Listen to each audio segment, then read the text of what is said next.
Androkles og løven. Dette er en LibriVox-indspilning. Alle LibriVox-indspilninger er offentlig ejendom. For yderligere information, eller for at melde dig som frivillig, kontakt LibriVox.org. Androkles og løven. Eventyr fra den romerske oldtid. Trykt 1877 efter fransk oversættelse. C.A. Reitzels forlag. Indlæst af Christoffer Hundsdal, lydbog.com, 2006. Det romerske riges vidtstrakte provinser styredes af øvrighedspersoner, som kaldtes prokonsuler.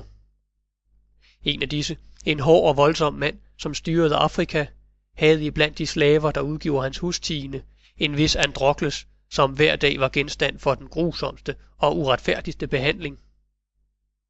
Denne ulykkelige, som for en ubetydelig forseelses skyld, blev dømt til at piskes den følgende dag, besluttede ved flugt og unddrage sig denne ufortjente straf. Begunstiget af nattens mørke, udførte han sin plan. Det lykkedes ham at undgå sine vogteres opmærksomhed og slippe ud gennem en af stadens porte. Han vandrede længe omkring, indtil han opdagede en mørk og snæver hule.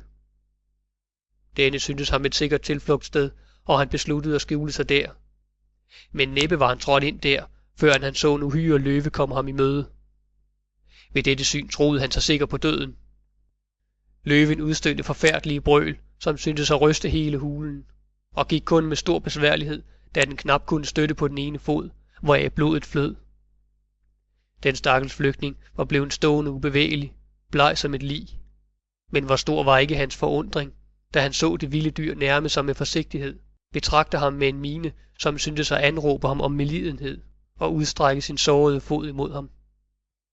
Noget beroliget tager Androkles fat på den, undersøger den og opdager en stor torn, som er trængt ind imellem kløerne. Han trykker den straks forsigtigt ud, og våger han også at presse såret, for at få det størknede blod ud. Dyret, hvis lidelser nu er betydeligt lindrede, og som er udmattet af de smerter, det har udstået, lægger sig ned med poten imellem hans hænder og falder i søvn. Da den atter vågner, hæver den blidt sit hoved op imod sin velgører. Derpå rejser den sig, slikker hans hånd og udsteder et brøl, hvorved den søger at udtrykke sin taknemmelighed. Nogle øjeblikke derefter bortfjerner den sig, men dens fraværelse varer ikke længe. Snart vender den tilbage, bærende i gabet et bytte, som den lægger ned for Androkles fødder, som om den ville indbyde ham til at dele det med den. Fra den dag af herskede det fortroligste venskab imellem den flygtede slave og løven. I 3 år levede de sammen i hulen. Det var løvens værv at skaffe føden. Den bragte sin kammerat de bedste stykker af det rov, som den bemægtigede sig, og da Androkles ingen ild havde, lagde han det kød, han ej kunne fortære i solen, for at tørre det. Imidlertid blev denne levemåde ham dog til sidst utålelig, og han besluttede, koste hvad det ville, at gøre en ende derpå. En dag, da løven var gået ud for at jage, fjernede han sig fra hulen og trængte dybere ind i ørkenen, hen imod den side, hvor han i horisonten troede at opdage de nærmeste mørke genstande. Omsider nåede han en skov og søgte tilflugt i den skygge. Der levede han nogle dage af bær og vilde frugter, men han savnede snart sit forrige tilflugtssted. Uophørligt hørte han rundt om de vilde dyrs brølen, og han havde ikke mere sin ven ved siden af sig til beskyttelse mod deres raseri. Han klatrede op i høje træer for at undgå deres angreb, og vågede næppe at stige ned for at forsyne sig med føde. Hvor meget savnede han da ikke sin mørke hule og det ædle taknemmelige dyrs selskab. Da han en dag, bleg og udmagret, er sysselsat med at samle nogle vilde frugter, hører han pludselig en usædvanlig støj mellem buskene. Han vender sig om. En tiger, som er truffet af en pil, springer frem og falder ned for hans fødder. Mens han forstenet af rædsel betragter det vilde dyrs sidste krampetrækninger, ser han sig pludselig omringet af en trop soldater. Det er romere. Det er krigere af prokonsulens garde. Snart er han greben, bunden og føres som en forbryder til sin herres palads.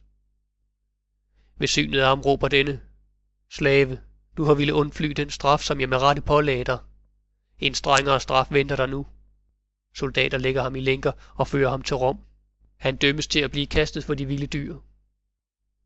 Det romerske folk var under kejserens herredømme sunket så dybt, at det glemmende al sin tidligere storhed, kun med høje råb begærede brød og skuespil. Hvad det fordrede var gladiatorkampe og strid mellem vilde dyr. Så det blod flyde på arenaen, var det tilfreds, og klappede i hænderne. Det sted, hvor den slags skuespil gaves, kaldtes cirkus. Dens form var aflang rund, og den var omtrent 190 fod lang og 38 fod bred. Selve skuepladsen omgaves af flere ræder bænke, som hævede sig over hverandre, og man antager, at den store cirkus i Rom kunne rumme op til 180.000 tilskuere. Den var omgivet af en grav eller en kanal, og desuden forsynet med buegange i 3 rækker over hverandre. Man havde, da man opførte denne pragtfulde bygning, indrettet en mængde forskellige udgange, som tillod folk at komme og gå, uden at der derved opstod uro og uorden eller forvirring. Ved den ene ende var der anbragt porte, igennem hvilke heste, vogne eller vilde dyr indlådes.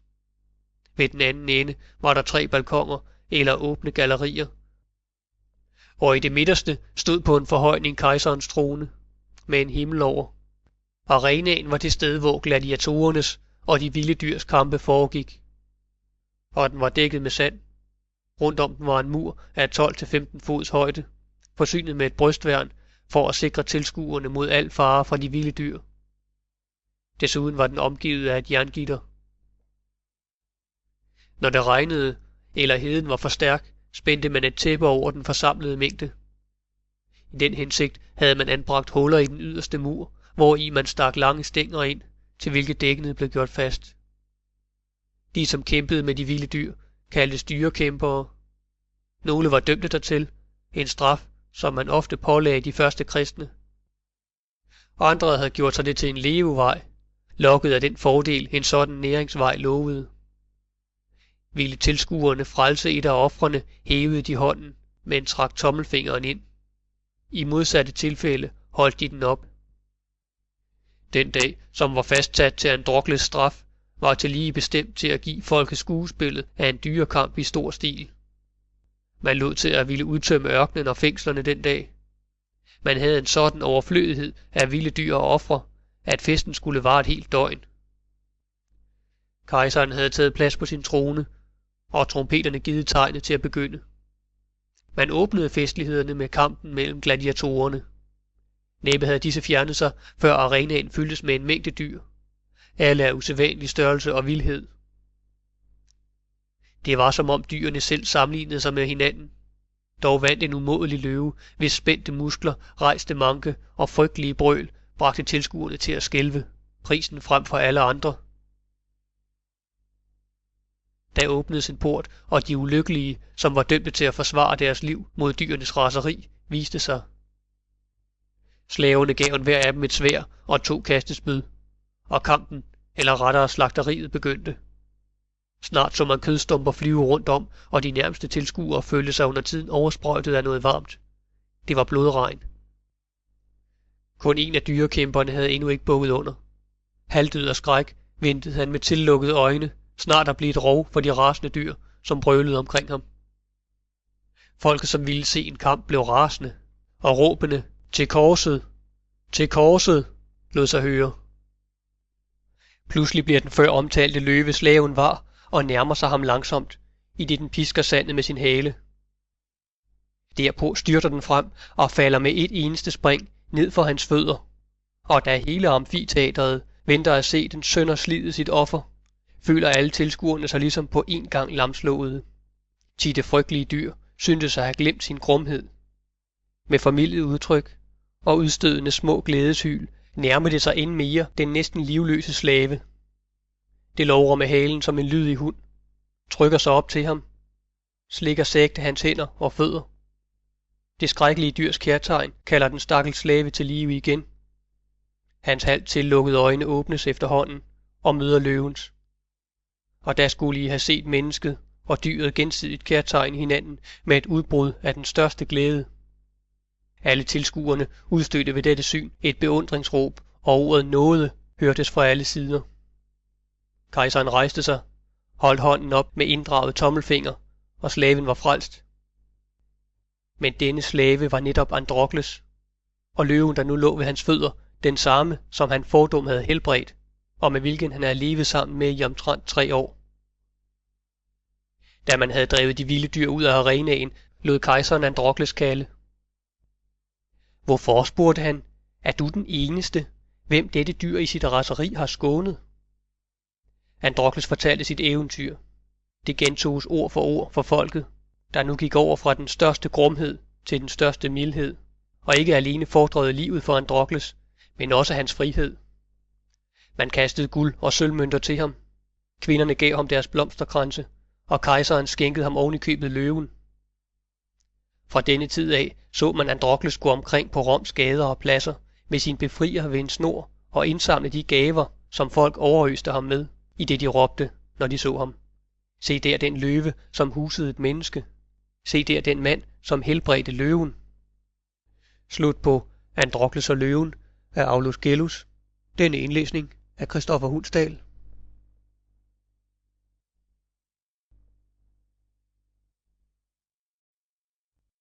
Ekkoet, der blev forflyttet. Dette er en LibriVox-indspilning.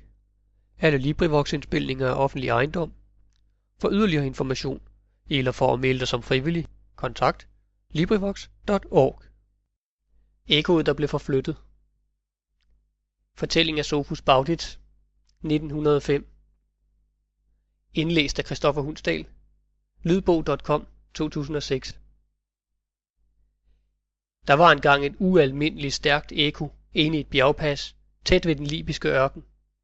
Men det kedelige ved det var, at der sjældent eller aldrig forvildede sig et menneske derhen, og at der endnu sjældnere var nogen, som gav ekkoet lejlighed til at svare. Så var Sankt Peter en dag ude og visitere alle ekkoer rundt omkring, og se efter, om de gjorde deres skyldighed. Og han kom der også ud i bjergpasset ved den libyske ørken. Goddag, sagde han, og ekkoet svarede naturligvis straks, goddag igen. Det er en rar, klangfuld stemme, du har, sagde Sankt Peter. Ja, det er det også. Uden at rose mig selv, svarede ekkoet i al beskedenhed.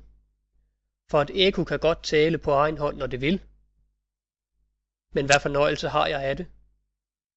En gang imellem brøler en sulten løve efter negerkød, og en gang hvert andet år kalder en beduin på en bortløben kamel. Det er al den adspredelse, jeg har. Bliver det sådan ved, mister jeg stemmen. Den ruster fast. Men jeg må vel forresten også snart stå for tur til forflyttelse. Det kan der være noget i, svarede Sankt Peter. Men hvor vil du hen? Det er såmænd lige meget, når det kun bliver på et livligt strøg. Ja, jeg skal tænke over det. Nej, lad være med at tænke over det, bad ekkoet. Så var det så længe, inden det bliver til noget. Nu er Sankt Peter som bekendt godheden selv, og da han tilmed syntes godt om ekkoets lige fremme måde at tale på, tog han en rask beslutning og sagde: Der er et skikkeligt gammelt ekko oppe i det saksiske Schweiz, der har skredet sig så hæs, at det selv ønsker at få en magelig retrætepost. I to kunne jo bytte. Ja, mange tak, svarede ekkoet. Og så blev det forflyttet. Inde i en venlig kløft, hvor mos og bregner dækkede klippevæggen, og hvor en lille bæk dag og nat fortalte nyt fra bjerget, fik ekkoet sin post. Det var rigtig nok en heldig forandring, og havde det før med grund kunne klage over ikke at have noget at bestille, så havde det til gengæld nok at gøre her. Dalens ekko havde altid været berømt, men aldrig som det nu blev. Det er forbavsende, som det har taget sig op, sagde folk, og man valfartede formentlig dertil langvejs fra, alene for at høre det. Og førerne stillede turisterne op på det heldigste sted, hvorfra klangen lød stærkest. Det smirede naturligvis ekkoet, skønt det ærgede sig noget over, at man kunne tro, at det var det gamle ekko, der havde fået sin stemme igen. Nå, det var jo dog det mindste af det. Det væsentligste var, at det nu, som det havde ønsket, var kommet på et livligt strøg. Sådan gik det et par år i fryd og gammen. Ekkoet glædede sig vinteren igennem til sommeren, og egnens folk velsignede deres ekko, for tilstrømningen af fremmede voksede år for år. Man kan jo imidlertid blive ked af alting, og det kan et ekko også. Efterhånden fandt det, at det i længden alligevel ikke er så morsomt fra morgen til aften at stå på pinde for enhver, der har lyst til at prøve styrken af sine lunger. Og der kom tider, da ekkoet sommeren igennem glædede sig til den rolige, magelige vinter. Jeg tror ligefrem ikke, at jeg kan holde det ud, sagde ekkoet til sidst til Sankt Peder. Jeg må have det mageligere, ellers overanstrenger jeg stemmen. Kunne jeg ikke komme til Ems? Man kan ikke sådan blive forflyttet hver anden dag, svarede Sankt Peder. Det var dig selv, der ville herhen. Så må du også tage følgerne. Jamen, jeg gør strike. Jeg nedlægger arbejdet og lader være med at svare. Vær så god, sagde Sankt Peder, og gik ganske roligt sin vej. Han vidste nemlig lige så godt som ekkoet selv, at det ikke kan lade være at tale med, når man henvender sig til det. Stakkels ekko. Det blev en bedrøvelig tilværelse. Hvad man ikke har lyst til, er jo altid en kval at skulle gøre, og man kan da tænke sig, hvordan ekkoet måtte være til mode, ved fremdeles, dag ud og dag ind, og skulle gentage enhver rejsendes navn, og navnet på hans kæreste, og lignende trivialiteter. I begyndelsen havde det fuldtonende og klart råbt hele navnet.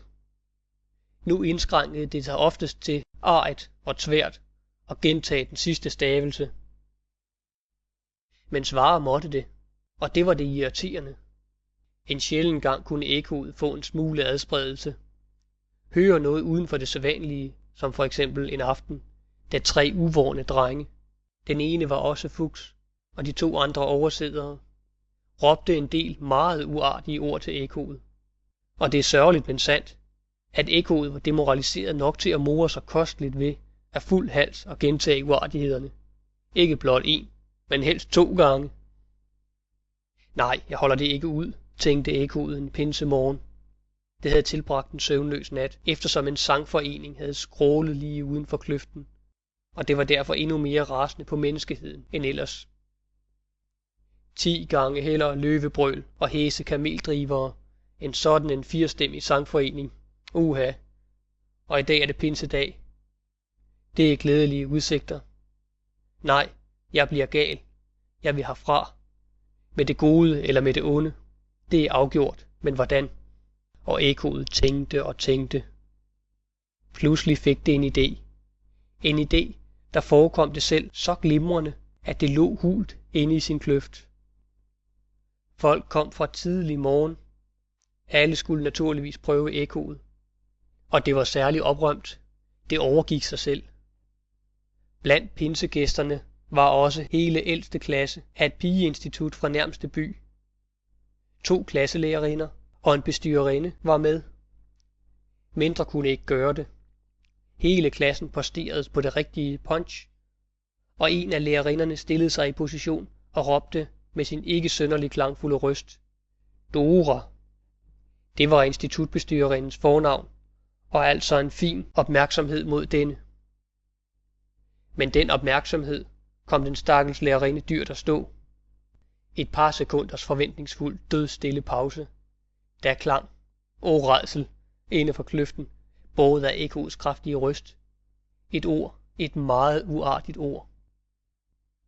Et af dem, der havde lært af de 3 uvorne drenge. Lærerinden var ved at få ondt. Men institutbestyrerinden, der ikke rigtig havde hørt, hvad det var, der var blevet råbt, men desto bedre, hvad der var blevet svaret, tilkastede den ulykkelige et sønderknusende blik, sagde dirrende og harme. De har øjeblikkeligt deres afsked, min gode, og stillede sig, for så vidt muligt, at redde situationen selv op og råbte: Goethe! Det var da anstændigt, vidste hun. En pause, længere end den forrige, der kom, bulrende som torden og skuerne som domsbasunen, det værste ord, det mest uartige af alle de mange uartige, ekkoet kunne. Og som om det var bange for ikke at blive forstået, gentog det ordet 2 gange, uden mindste afkortning. Institutbestyrerinden fik krampe, og pigebørnene fnisede, men skandalen var sket og stod ikke til at ændre.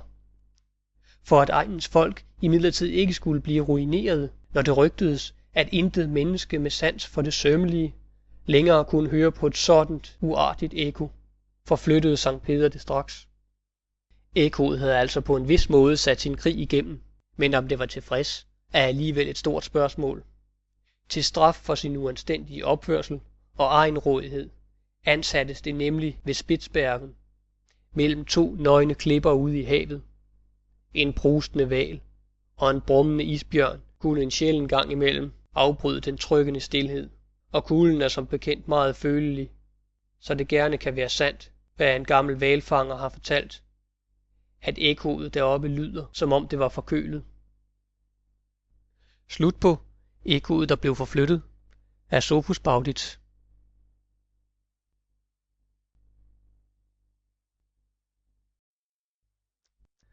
For 3 skilling. Dette er en LibriVox-indspilning.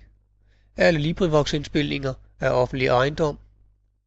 For yderligere information eller for at melde dig som frivillig, kontakt LibriVox.org. For 3 skilling. Lydbog efter fortælling af Svend Grundtvig. Trykt C.A. Reitzels forlag. 1877. Indlæst af Christoffer Hundsdal. Lydbog.com. 2006. Der var engang en soldat, som havde tjent kongen i 8 år. Så fik han lov til at rejse hjem. Det var nu godt nok. Men det var endda ikke så meget godt, for da han skulle have sin afregning, så var der ikke mere end 3 skilling til ham. Det var alt, hvad han havde til gode.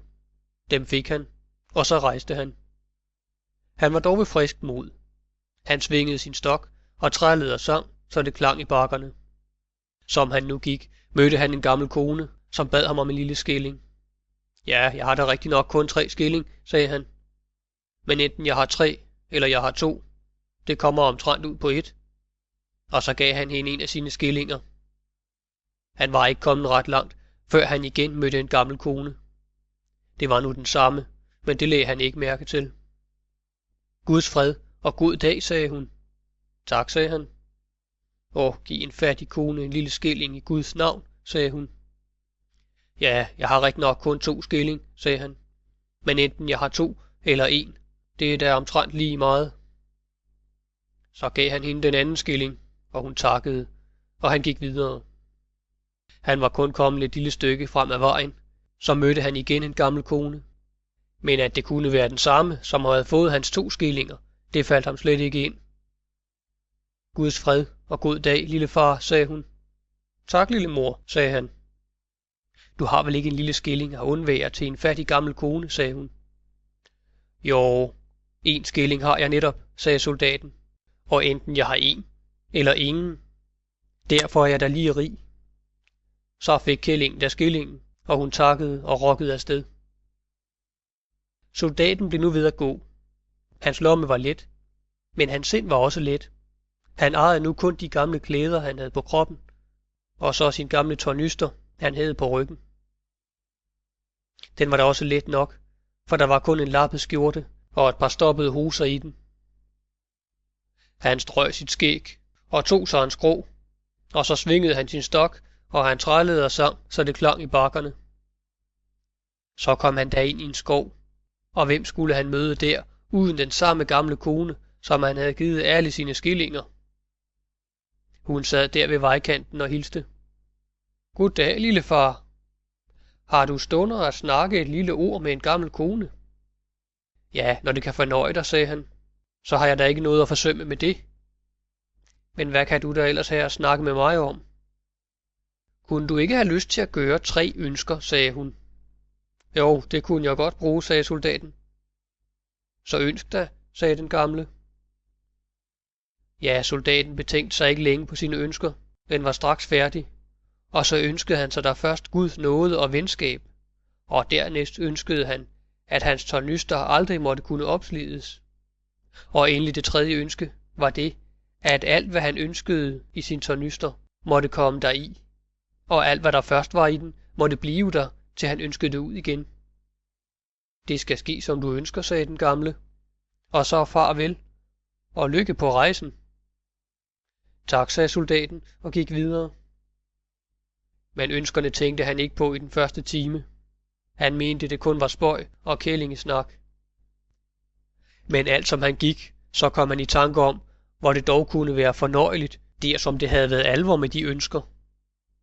Han var nu kommet ud på en hede, hvor der kun var sand, lyng og sten ved sten. Og som han nu går og tænker på disse ønsker, så løber han imod en stor sten. Og gid du lå i min tornyster, sagde han.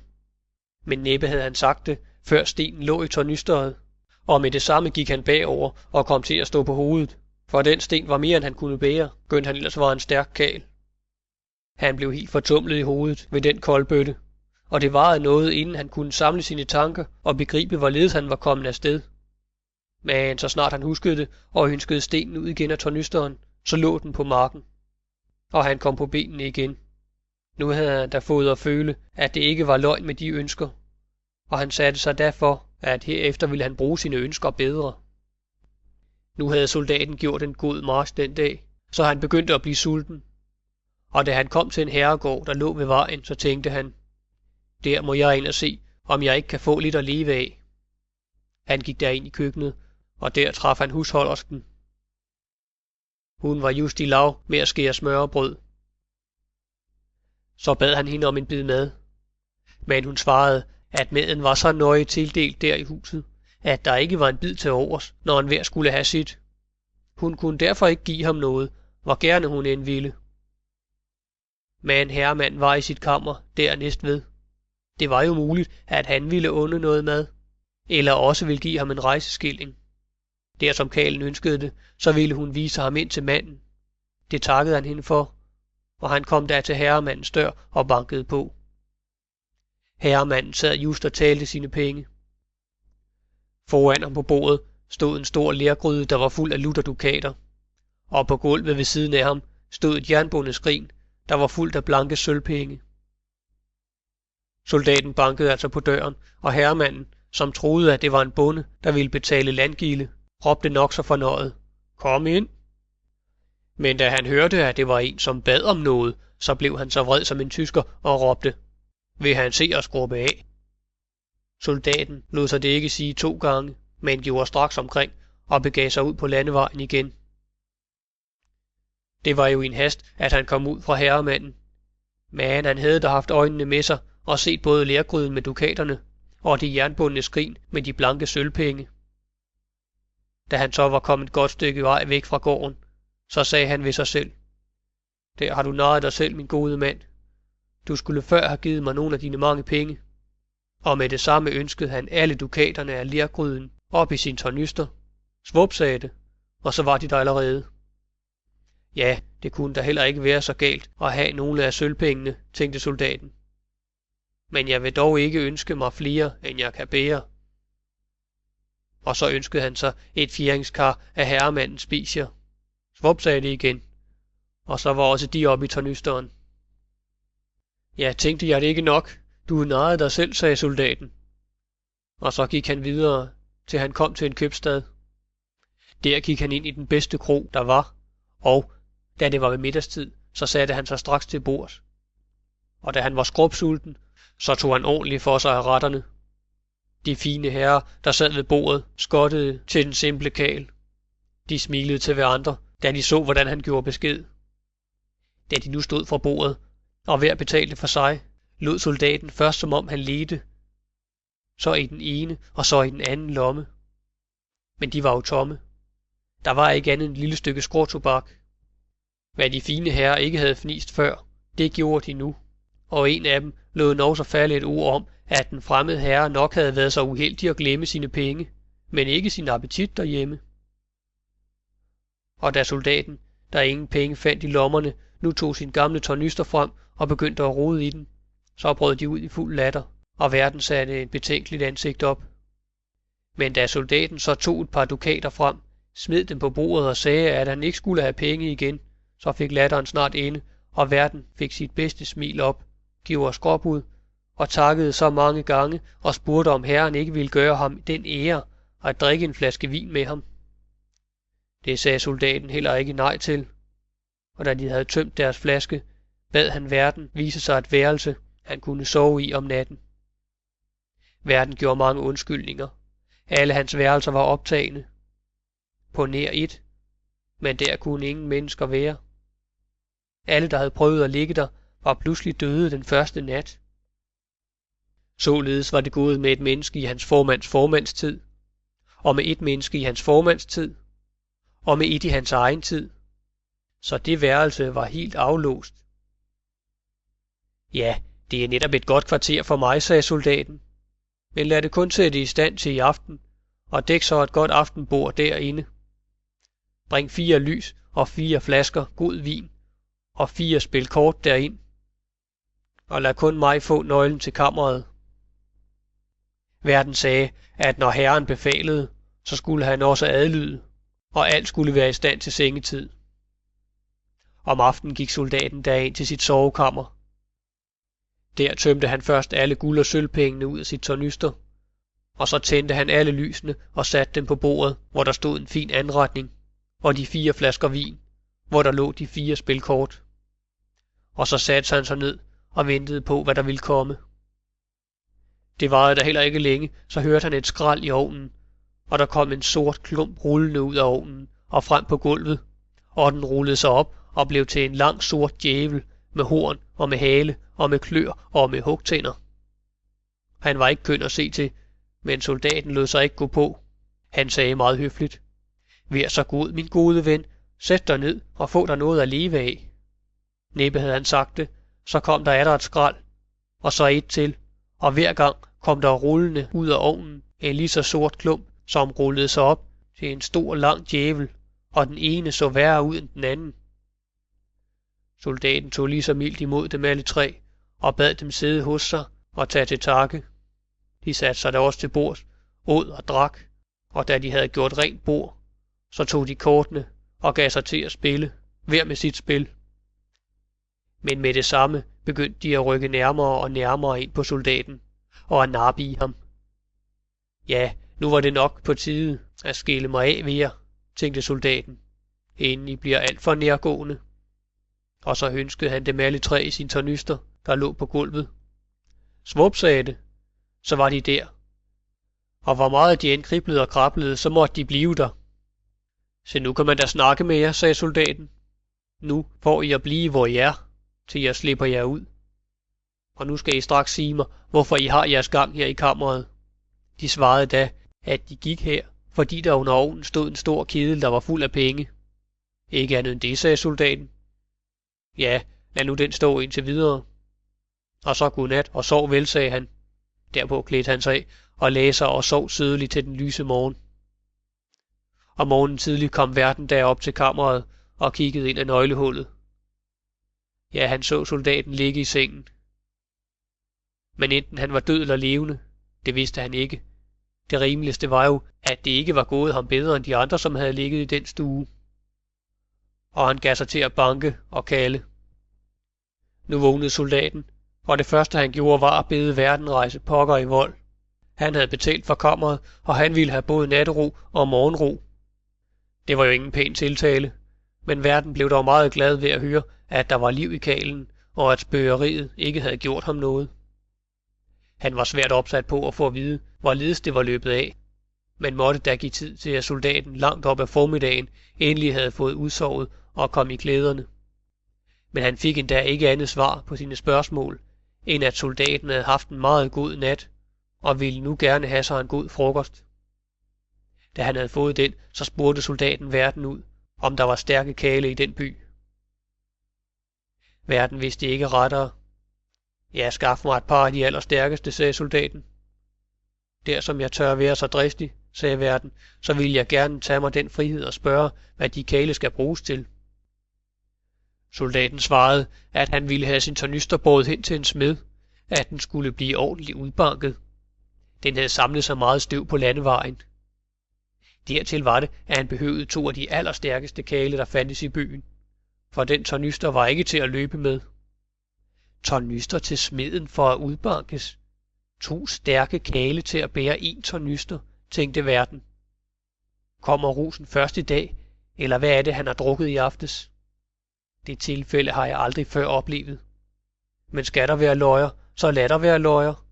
Og han lovede da, at han straks skulle skaffe de allerstærkeste kale i hele byen til at bære tornysteren hen til smeden. Det gjorde han da også, og han kom igen med et par svære tampe. Soldaten spurgte, om de ville bære den tornyster hen til smeden. Han ville give dem en resort for det. Ja, kalene var godt fornøjet. De mente, at de kunne aldrig komme lettere til en resort på en ærlig måde. Men de fandt snart, at de penge var surt fortjente, for tornysteren var så tung, at de sank i knæene ved hvert skridt. Endelig fik de den dog slæbt hen til smeden. Værten fulgte med, og han talte først til smeden og sagde, at det var en soldat, som ville have sin tornyster udbanket. Han viskede imidlertid smeden i øret, at soldaten havde drukket tæt i går aftes. Men det var først i dag, at rusen kom. De var en god kunde, hvem man måtte føje for løg og skyld. Smedene, det er nu gerne lystige folk, og det var den smedemester også. Han nikkede derfor med et lunt smil, glødede sig bag øret og tænkte, her er løjer for mine svende. Sådan et arbejde har de ikke haft før. Nu tog soldaten ordet og spurgte smeden, hvad han skulle have for at banke ham den tornyster ordentligt ud. Smeden svarede, at et par mark kunne vel gøre det. Soldaten sagde, at han gav med fornøjelse en hel rigsdaler, men så ville han også have arbejdet ordentligt gjort. Ja, det er ligefrem, sagde smeden. Der skal ikke blive et støvgran tilbage i tornysteren, men om der ellers bliver noget tilbage af tornysteren, det kan jeg ikke stå inde for. Det skulle han kun ikke bryde sig om, sagde soldaten. De 2 stærke kale fik da tornysteren væltet op på ambolten. Smeden satte 3 svende med store forhammere til at banke støvet af den. Sådanne løjer havde de ikke været med til før. De trak op i bukserne, spyttede i næverne og tog fat og hamrede løs. Men ved det første slag de gjorde, tabte de hammerne af forfærdelse, for der blev en hylen og tuden ind i smedjen, så ingen nogen tid havde hørt magen. Soldaten bad dem blot om at passe deres dont, og de måtte tage fat igen. Slag på slag faldt på tornysteren. Svendene lagde ikke fingrene imellem, og sveden randt i strømme ned af de sorte ansigter. De tænkte jo, den tornyster måtte snart være opslidt. Men den blev at se til, som den var, da de begyndte. Ja, jeg slog kun godt til, sagde soldaten. Jeg har samlet støv på den tornyster i mange herrens tider, så den kan nok trænge til en god udbankning. De 3 lystige svende blev omsider kede af legen, og de måtte lade hammeren synke. Da kaldte mesteren 3 friske svende frem, som begyndte, hvor kammeraterne slap. Læderet måtte være forhekset, mente de. Men der var jernspænder på tornysteren, og jern, det vidste de, hvad var. Så måtte det da vel give sig, når de tog det under behandling. Så hamrede de løs af alle livsens kræfter, men jern og læder var lige seje, så da hammerne til sidst faldt dem ud af hænderne, var tornysteren ikke anderledes at se til, end da de begyndte. Nu mente soldaten også, at det kunne være nok. Han betalte smeden sin daler, og lod sine 2 stærke kale bære tornysteren hen til en å, der var tæt uden for byen. Der lukkede han op for tornysteren, og den var da propfuld af noget, der så ud som et sort pulver. Det var de arme djævlekroppe, der var blevet malet til mel. Det kastede han i åen, og fulgte så hjem med verden. Ham fortalte soldaten nu, at han vidste, hvor der var en kedel fuld af penge. Når verden ville lade ham være halvt med sig om fortjenesten, så ville han vise ham, hvor den var. Det var verden meget villig til, og de gik derop og brækkede ovnen ned, og under den stod ganske rigtigt en stor bryggerkedel fuld af guldpenge. Verden blev så glad derover, at han skænkede soldaten et godt stykke af sin jord uden for byen. Der byggede og boede soldaten og havde det rigtig godt. Guds nåde og venskab havde han, og alt hvad han ønskede sig, det kunne han få. Og alt det fik en dansk soldat for 3 skilling. Slut på for 3 skilling. Denne indlæsning af Christoffer Hundsdal, lydbog.com.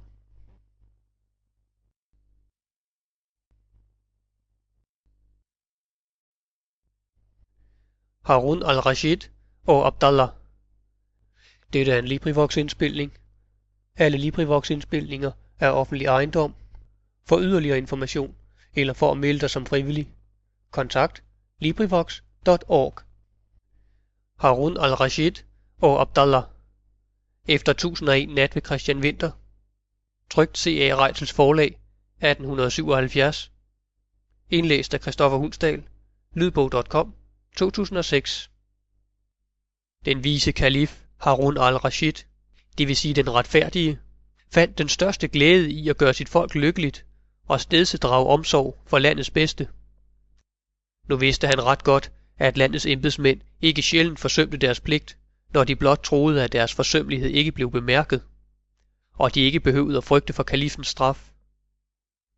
Derfor gik den vise hersker tit omkring forklædt, så han var ganske ukendelig, blandede sig mellem folket, lyttede hist og her, spurgte til højre og venstre, og hvor han erfarede noget uret, lod han den skyldige straks gribe og straffede ham strengt og retfærdigt. Dette var meget smukt og priseligt. Folket fandt sig vel derved og elskede sin herre af ganske hjerte. Det hente også, at Harun erfarede meget sælsomt. Således gik han en aften, da det allerede var blevet næsten mørkt, i selskab med sin visir Siasar, som han satte megen pris på, gennem gaderne i Bagdad. Begge havde iført sig davidskofter og så meget uanseelige ud.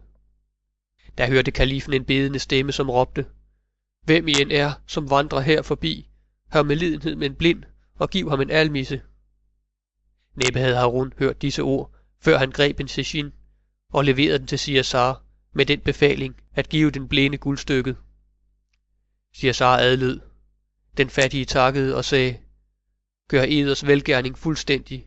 Herre, giv mig til straf for min gærighed og havesyge en ørefin." Visiren lo og antog denne bøn af den blinde for en spøg og ville gå efter sultanen, som imidlertid var gået videre. Men den blinde gentog sine ord, indtil visiren opfyldte hans forlangende og lod sin hånd stryge let over hans kind. Men den blindes bøn forekom ham så sælsom, at han fortalte sultanen derom, da han igen havde indhentet ham. Harun blev nysgerrig og ønskede at erfare grunden til et så sælsomt forlangende. Han befalede derfor Siasar at vende om og føre den blinde til paladset. Siasar adlød og bragte efter kort tids forløb den ulykkelige, som kastede sig for kalifens fødder. "Vær uden frygt," sagde Harun. "Her vil ikke times der noget ondt. Du skal kun fortælle mig din historie og sige mig grunden til, at du forlanger en ørefin af enhver." "Ak, herre," sagde den blinde, "det er en straf, som jeg selv har pålagt mig, for meddelst min havesyge og agerighed. Hør kun, og I vil tilstå, at denne bod for mine begangne dårskaber er ubetydelig nok. Da min fader døde, var jeg en yngling på 18 år, og havde efter ham kun arvet få rigdomme, men et kraftigt legeme og lyst til at arbejde. Den lille sum penge, som min fader efterlod mig, anvendte jeg til indkøb af varer, for på lange rejser igen at sælge dem på de steder, hvor de stod i høj pris. Lykken var mig gunstig, og jeg bragte det på den måde lidt efter lidt så vidt, at jeg selv ejede 80 kameler, som jeg udlejede mod passende betaling til andre købmænd, når jeg ikke selv havde brug for dem til egne rejser.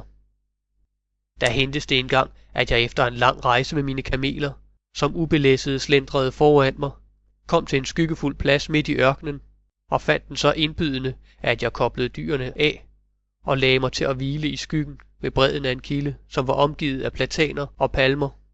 Jeg havde ikke ligget der meget længe, så kom en dervish gående og satte sig hos mig.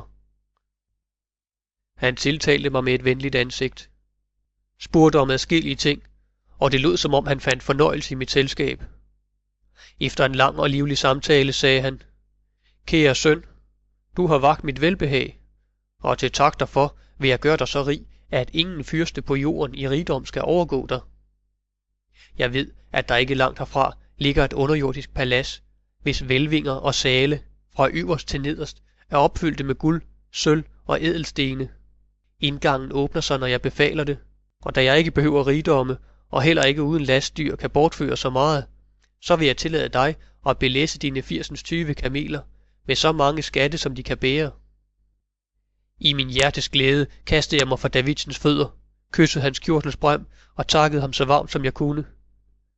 Ja, jeg lod mig således betage af min henrykkelse, at jeg stillede en kamel til hans rådighed og forærede ham til lige med den så mange skatte, som der kunne læsses på dyret. Jeg betænkte slet ikke, at Davidsen netop havde lovet at give mig så uendelig meget, og at det var latterligt at tilbyde ham en så ringe gave. Begærligheden var vokset som en kæmpe i mit hjerte, og jeg angrede allerede mit ord, næsten før det var sluppet ud af min mund. Til det forekom mig, som om de 79 kameler, som jeg havde tilbage, alle sammen ikke kunne være så meget værd, som den ene, jeg havde lovet at give bort. Den gode David bemærkede dette, og ville give mig en lille straf derfor, i det han nemlig sagde: "Du tager fejl, kære ven, hvis du tror, jeg vil lade mig nøje med en belæsset kamel. Det er mere end nok, når jeg lader dig beholde de 40. De andre 40 må du overlade mig." Jeg gav mig til at bede for mig, til jeg blev meget forskrækket ved denne bestemmelse, og jeg gav Davidsen at forstå, at han jo dog ikke kunne bruge rigdommene, og at det rige palads jo altid stod ham åbent, hvis han ønskede at have det, at han burde gøre mig fuldkommen lykkelig, for at jeg kunne være ham evigt taknemmelig. Men Davidsen ville straffe mig, og blev ved sit fortsæt. Jeg måtte til sidst føje mig efter hans vilje. Til hvad var der andet at gøre, selvom han slet ikke gav mig noget? Jeg koblede nu kamelerne sammen, og vi satte os på 2 af de smukkeste, for så hurtigt som muligt at komme afsted, til mit hjerte bævede af begærlighed og længsel efter den lovede skat. Efter få timers forløb kom vi til en snæver dal, som var omgivet af en bred og svimlende høj klippevæg, der næsten nåede til skyerne. Her standsede vi. Davidsen steg sin kamel og befalede mig at gøre det samme. Derpå drog han stav frem af sin kappe, hvor han hidtil havde holdt den skjult. Han gik hen til den stejle klippevæg. Da han var kommet lige hen til denne, løftede han staven og slog med den 3 gange på klippen og råbte 3 gange. I stavens ånder kommer frem og åbner mig klippedøren. Derpå hørte jeg en brusen og susen i luften, som når en stormvind farer hen over skovens træer, og pludselig sprang klippevæggen fra hinanden med en forfærdelig bragen, og en bred og høj portal lå for vore øjne. Kom og gå ind med mig uden frygt, sagde Davidsen, og gik ind ad den åbne port. Jeg fulgte efter ham, og mine øjne så nu et så stormægtigt værk, at de aldrig havde set lignende. Et stort palads med høje, mægtige tårne og mure lå for os, og det hele var udhugget i klippen af et stykke. Men det var intet værk af menneskehånd. Nej, jordens ånder havde udarbejdet det. Det fortalte Davidsen mig. Vi trådte nu ind i en stor sal, og jeg blev næsten blind af at se de rigdomme, som lå her i dynger. Fuld af begærlighed styrtede jeg mig over guldet, og ragede alt sammen, hvad jeg kunne få fat på. Jeg fyldte alle lommer med guldstykker. I begyndelsen lod Davidsen mig gøre, som jeg ville, men endelig sagde han: Din begærlighed gør dig blind, til du har valgt den sletteste del. Se her disse dynger af ædelstene, de er 1000 gange mere værd end det guld, som du har grebet. Hold dig til dem, og belæs dine kameler dermed. Jeg indså, at Davidsen havde ret, og gik ud og hentede store tværsække, og fyldte dem med diamanter, safirer og andre ædle stene. Guldet kastede jeg igen med foragt, som om det havde været gråsten. Jeg arbejdede, så sveden løb mig ned ad panden. Snart var de 80 kameler så svært belæssede, at de stønnede og sukkede under deres byrde, og jeg kunne ikke føre det ringeste mere med. Men der lå endnu så mange rigdomme, at man næppe kunne spore, at 80 kamelladninger var borttagne derfra. Da jeg havde sagt Davidsen, at kamelerne stod færdige til afrejse, så jeg, at han gik hen til en himmelblå urne, greb ned i den, tog en lille æske af kostbart træ og skjulte den under sin kappe. For uden dette tog han intet med, og skred derpå ubekymret forbi alle de øvrige rigdomme og skatte. Næppe var vi kommet uden for portalen, før denne med frygtelig larm igen lukkede sig, og der var intet spor at se af noget palads. Derpå sagde Davidsen: Abdallah, vælg dig nu de 40 kameler, og vend derpå dine skridt mod øst. Jeg vil vandre mod vest. Han sagde dette med værdighed, og så alvorligt, at jeg ikke vågede nogen indsigelse, men udvalgte kamelerne og begav mig på vejen mod øst, efter at jeg havde taget afsked med Davidsen. Dog næppe havde jeg gået 100 skridt, før jeg allerede vendte mig om og så efter Davidsen, som drog afsted med mine 40 kameler. Jeg bemærkede, at han havde meget nød og umage med at drive dem fremad, eller jeg bildte mig snarere kun dette ind, for at have en grund til endnu en gang at løbe efter ham, og, om muligt, endnu frasnakke ham et par af dyrene. Som tænkt så gjort. Jeg råbte til Davidsen: Hold, gode ven. Jeg må meddele dig noget vigtigt. Hold et øjeblik og bi efter mig. Derpå løb jeg så hurtigt jeg kunne bag efter ham. Davidsen biede på mig, og jeg sagde til ham: Kære herre og ven, jeg ser, at det falder jer meget vanskeligt at styre og føre de 40 kameler. I er ikke vant dertil, og de ville til sidst løbe bort fra jer alle sammen, hvis I ikke befrier jer selv fra en del af besværligheden. Lad mig få endnu 10 kameler. De 30 lader sig dog lettere regere. Davidsen smilede og sagde: Du har ret, Abdallah. Udtryk dig 10 kameler. Jeg var inderlig glad, og mit valg var snart gjort. Jeg tog endnu en gang afsked, takkede og gik. Davidsen vendte sig igen mod vest. Da jeg var kommet hen til mine kameler, ærgede jeg mig nok en gang, til glæden over de nys erhvervede skatte var allerede forsvunden ved den tanke, at jeg egentlig skulle have udbedt mig mere. Jeg tænkte på, hvor villigt Davidsen havde været til at opfylde mit ønske, og jeg kunne til sidst ikke nægte mig selv endnu en gang at vende om. Davidsen var ikke langt borte. Han hørte min kalden og råben og gav mig endnu 10 kameler. Men min havesyge var langt fra stillet. Jeg ville endnu have de øvrige 20, og ganske rigtigt fik jeg dem også. Nu tror du måske, o sultan, at jeg måtte være tilfreds. Jeg havde 80 kameler, alle belæsset med de kostbareste juveler. Min rigdom var så stor, at jeg havde kunnet betale alle jordens kongeriger. Men nej, jeg var forblindet nok til også at ville eje den lille æske af træ, som Davidsen havde taget af den blå urne. Forbandet være min begærlighed. Endnu en gang løb jeg efter Davidsen, kastede mig for hans fødder, anstillede mig meget bedrøvet, græd bitterligt og sagde, O herre, jeg kan ikke lade jer drage videre, før jeg har fået at vide, hvorledes det forholder sig med den lille æske, som I bærer gemt i eders kappe. Det er vist nok det kostbareste, som er til på jorden. I må endelig opfylde min bøn. Men nu blev den gode Davids venlige ansigt meget alvorligt. Det så ud, som om en mørk sky lejede sig på hans pande. Ulykkelige, råbte han med stærk stemme. Forlang ikke din egen undergang. Jeg har gjort dig rigere end alle levende, og du er så utaknemmelig endnu og ville berøve mig det sidste, jeg ejer. Vig bort fra mine øjne og kom aldrig tilbage til mig. Med disse ord ville han gå fra mig. Gid jeg havde adlydt hans befaling, men jeg blev næsten vanvittig af begærlighed. Jeg tiggede, bad, græd og hulkede, indtil Davidsen endelig tog æsken frem, åbnede den og viste mig, at den ikke indeholdt andet end tilsyneladende ubetydelig grå salve. Se her, sagde han derpå, det er ikke andet end øjensalve. Men jeg troede ikke hans ord.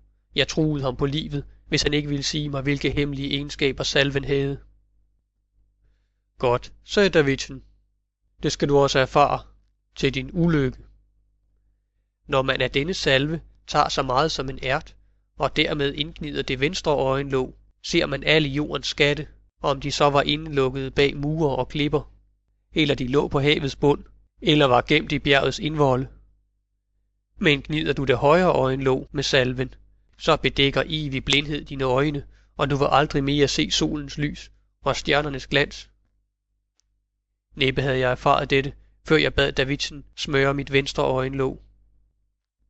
Det skete, og i et nu øjnede jeg, hvor jeg vendte mit blik hen, de umådeligste skatte, hvor de end var skjulte, og jeg følte mig overbevist om, at den hemmelighedsfulde David havde talt sandhed.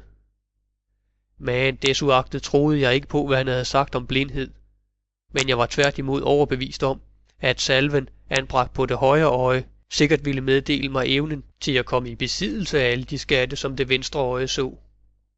Jeg var så overbevist om rigtigheden af denne tanke, at jeg næsten med vold og magt tvang Davidsen til også at bestryge det højre øje. Han værvede så længe, men dette bestyrkede mig dog endnu mere i mit fortsæt. Endelig gav han efter af tvang, og blindhed, evig stokblindhed, blev mit lod. For Sille indså jeg, at min opførsel var dårskab. For Sille indså jeg, at utaknemmelighed og havesyge stedse må få deres retfærdige løn.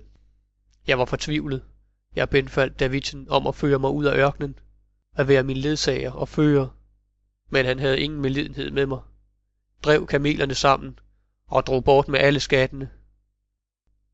Længe lyttede jeg efter dyrenes trin, som stedse lød svagere for mine ører, og til sidst ganske tabte sig i det fjerne. Nu var jeg alene i den uendelige ørken, blind, uden levnedsmidler, og trykket af min samvittigheds nagende bebrejdelser, til jeg var selv skyld i min elendighed. Der aflagde jeg det løfte, at hvis jeg kunne blive frelst og bede et hvert menneske give mig en ørefine til straf for min vanvittige opførsel. En karavane, som tilfældigvis drog forbi, da jeg næsten allerede var omkommen af sult, så mig ligge i sandet. De rejsende opdagede svage spor til liv i mig, løftede mig medlidende op. Karavanen drog til Bagdad, og på den måde kom jeg for flere år siden til din hovedstad, o sultan. Min blindhed gjorde mig uduelig til enhver forretning. Mine kameler var borte. Rigdomme besad jeg ikke, og på den måde blev jeg tvunget til at tigge for mit elendige usle liv. En hård skæbne for den mand, der engang har været i besiddelse af verdens største skatte. Jeg gik hen og stod i de mest besøgte gader, og bad enhver forbigående om en gave og en ørefin. Således har du fundet mig, du, de troendes mægtige hersker, og vist mig den nåde at lade mig fortælle dig, hvad der er hændt et menneske, som blev ulykkelig, men fortjente sin ulykke endnu mere. Her tav den blinde, og kalifen sagde: Abdallah, du har gjort en tung bod, og jeg tror, at din vildfarelse nu er hårdt nok straffet. Ifølge min myndighed løser jeg dig fra dit løfte. Du har vagt min deltagelse. Du skal ikke længere vandre omkring i gaderne på en møjsommelig og sørgelig måde og søge dit daglige brød. Bliv hos mig. Jeg vil lade dig anvise et værelse i mit slot og give dig en fører, når du har lyst til at gå ud. Tak mig ikke. Du har lidt og bødet. Lev for fremtiden i ro og fred. Således talte den ædle sultan, og alt skete, som han befalede. Men Abdallah levede endnu længe og velsignede sin velgører. Slut på Harun al-Rashid og Abdallah fra 1001 Nats Eventyr. Indlæst af Christoffer Hundsdal. Lydbog.com